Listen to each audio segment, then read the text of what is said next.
gabagabadiisa shacbaan ayaa bilaabatay shacbaan waa gelinaysin shacbaanna dadka geerida saa'id ayaa u socotaa sababta waxa waaye ilaahay wuxuu shacbaan waafajinaya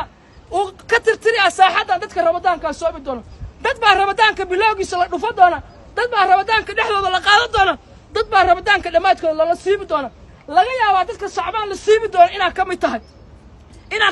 laga yaaba adiga laga yaaba inaa baleen dhisto qamiiskii ramadaan ku salaada ku diyaarsan jirtay inaa diyaarinaysa laga yaaba inaa tira ramadaan wax badan ayaa sameynaya laakiin laga yaaba ramadaan inaa gaarin marka ramadaan muusan noo imaanay shacbaan ayaa joognaa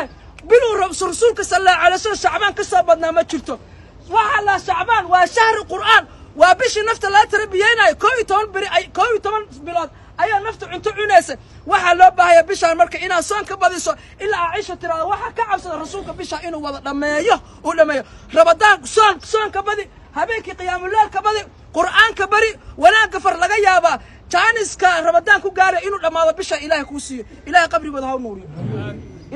ha u nuuriyo martii la jecel Allah ka dhigo intaan qof